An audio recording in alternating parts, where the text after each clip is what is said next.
Bonjour à toutes et tous, c'est les Actions Furieuses de ce mercredi. Comme d'habitude, avertissement, cette vidéo est uniquement à but pédagogique. Je partage simplement mes propres avis et réflexions. Les actions présentées ne sont en aucun cas des conseils d'achat ou de vente et vous êtes seul responsable de vos investissements. Pour me suivre, c'est comme d'habitude, c'est Twitter, @trendfrance. Et sans plus attendre, on passe à la citation du jour. Les marchés haussiers naissent dans le pessimisme, grandissent dans le scepticisme, mûrissent dans l'optimisme et meurent d'euphorie. C'est de Sir John Templeton. C'est plutôt pas mal comme citation, j'aime bien. Alors, le CAC. Eh ben, le CAC, c'est pas terrible. Moins de 21. Il y a deux, trois trucs qu'on va pouvoir enlever pour épurer nos graphes. Bah, ça, par exemple, parce qu'on va pas y revenir de sitôt. Enfin, pas tout de suite en tout cas.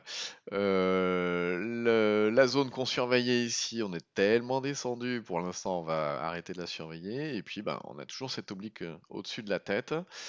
Est-ce qu'on va revenir? Je sais pas. Mais en tout cas, on est sorti de la zone de force. Et puis, bien comme il faut aujourd'hui.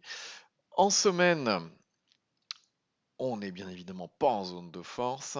En mensuel, eh bien, ça commence à puer. On est sorti de la zone de force en mensuel pour l'instant. Donc, il faut faire attention. Malgré tout, il y a de la furieuse, parce que de la furieuse, il y en a quand même un peu tous les jours.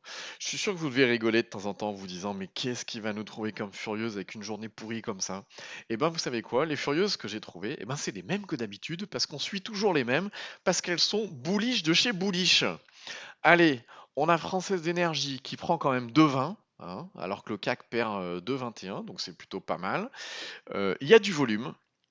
On commence à avoir un petit peu de volatilité, donc la volatilité et du volume, en général, ça sent pas mal, donc les jours à venir doivent être sympas. En tout cas, on est en pleine zone de force, on a récupéré la zone de force depuis 3-4 séances, donc ça c'est bien.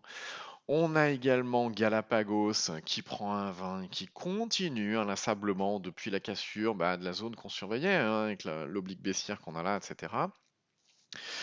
Donc vraiment bien, en bougie semaine, c'est en pleine zone de force sur l'indicateur extra trend, et effectivement le scénario qu'on joue, c'est du scénario mois, où on joue le fait qu'on va aller chercher la résistance dynamique. C'est une première étape, après peut-être on va la passer et on aura peut-être un mouvement long terme, mais en tout cas déjà on va jouer ça sera déjà pas mal parce qu'il y a encore quasiment 60% à aller chercher.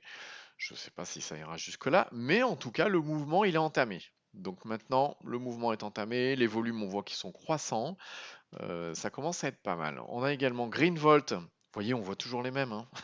Euh, Greenvolt qui continue, pareil, inlassablement, depuis la cassure anticipée qu'on avait là, la cassure des 6,78, le rebond sur support, la cassure des 7,33, ça n'arrête pas, c'est pas mal. On a également Groupe Gorge, alors celle-ci était moins facile quand même. Là, je vous cache pas, il y a eu donc gros mouvement haussier, consolidation. Là, un petit check-out bien propre de la sortie de triangle, histoire d'éjecter tout le monde. Et puis là, aujourd'hui, on a du volume et on regagne limite la zone de force et on casse limite la résistance dynamique. Celle-ci, je vous l'accorde, elle était difficile. Et vous savez, en général, moi, ce qui est difficile, je préfère laisser de côté parce que quand il y en a qui sont difficiles, il y en a d'autres qui sont faciles, hein. Je vous remonte Greenvolt, je vous remonte Galapagos, je vous remonte Française d'énergie. Française d'énergie, c'est un peu plus touchy, mais bon, j'ai envie de dire, pourquoi s'embêter sur des valeurs qui sont un petit peu limites alors qu'il y en a d'autres qui sont plus faciles. D'autant plus que Groupe Gorge, vous savez, pendant longtemps, on n'en a pas parlé. Pourquoi? Parce que quand il n'y a pas de volume sur Groupe Gorge, il n'y a pas de volume, hein. Capital échangé, le 1er avril, 135 000 euros. 135 000 euros, le moindre gars avec 10 000 euros, il fait tout bouger. Donc c'est ce qui est un petit peu délicat sur les valeurs qui ne sont pas très liquides. Et en général, je les filtre.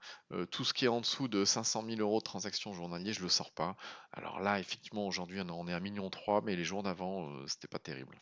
Donc voilà, ce qui est un peu touchy, en général, on laisse de côté. GTT, alors là c'est pas touchy, il y a du volume, hein, il y a 12 millions d'euros de transactions, il y a de quoi faire. GTT elle prend 1,52 aujourd'hui, on la suit depuis un moment, ça a cassé, il y a eu plusieurs entrées potentielles possibles, on est vraiment bien sur GTT. Il y a Morel et Prom, pareil, on est vraiment bien. Je vous rappelle le scénario.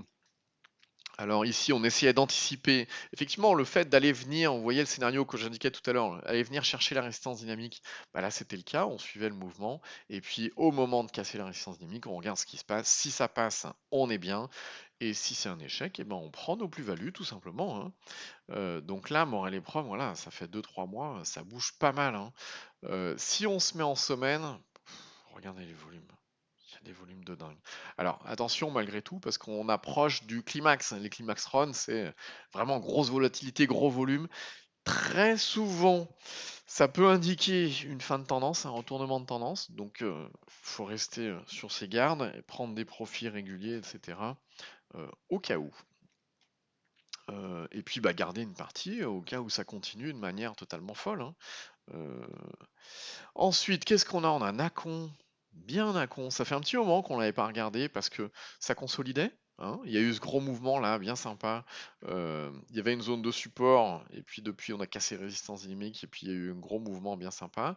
Derrière, ça a consolidé un petit peu profondément et puis là on a une oblique baissière qui s'est mise en place. Et ben aujourd'hui, boum, cassé, plus 5,27.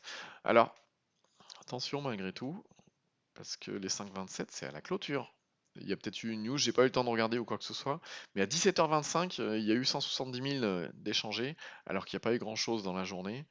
Il y a peut-être une news. Bon, en tout cas, sur Nacon, on est pas mal. Nacon, je vous rappelle, le scénario qu'on joue, c'est quoi? C'est le fait d'aller chercher la résistance dynamique en bougie semaine qu'on a ici. D'ailleurs, tiens, je vois que ça s'est mis en anglais. Quelqu'un m'avait fait remarquer que, en passant sur la version 12, mes filigranes avaient sauté, donc je vous les ai remis. Par contre, ils sont en anglais, hein. Bon, c'est pas grave, hein, c'est en wiki. Donc bref, le fait d'aller chercher la résistance dynamique, et si jamais ça passe, là derrière ça peut être pas mal, d'autant plus si on casse les derniers plus hauts. Derrière il y a assez peu de résistance, donc c'est plutôt pas mal. Et qu'est-ce qu'on a également? Alors là, elle a rien fait aujourd'hui, Recticel, moins 0,47. Pourquoi je vous la montre? Euh, alors Recticel, pareil, on surveille depuis longtemps, hein, ça pousse depuis, hein, ça arrête pas de pousser. Oh, bah, depuis qu'on l'a surveillé, elle a pris quoi? On peut regarder, hein, vite fait. À l'arrache. Oh, elle a pris 25, c'est pas mal, hein. Pour une valeur un petit peu lourde comme ça, c'est pas mal. Recticel, ce qui était intéressant, voilà, c'était la question de la résistance ici oblique. Il y avait à nouveau des points d'entrée intéressants. Donc des points d'entrée, effectivement, il y en a eu un peu tout le long. Et là, ce qu'il y a, on a une belle contraction de volatilité et de la bougie qui est assez petite. C'est de la bougie à 1,01%. Donc c'est plus ou moins de la bougie cadeau. On voit qu'il y a des volumes décroissants, on voit qu'on est coiffé par une oblique baissière, on a de la bougie cadeau. Donc voilà, vous faites ce que vous voulez, mais la configuration est pas mal. Donc voilà ce qu'on a pour aujourd'hui. Comme d'habitude, pour télécharger l'indicateur Extra Trend, vous tapez Extra Trend dans Google ou alors vous allez sur indicators.net. Et puis, bah, n'hésitez pas à laisser un commentaire sympathique. Si vous découvrez cette chaîne, bah, vous cliquez sur s'abonner. Et n'hésitez pas à cliquer sur la cloche, comme ça, tous les soirs, vers 18h, vous êtes alerté en temps réel quand je publie la vidéo du soir. Allez, sur ce, bonne soirée et je vous dis à demain.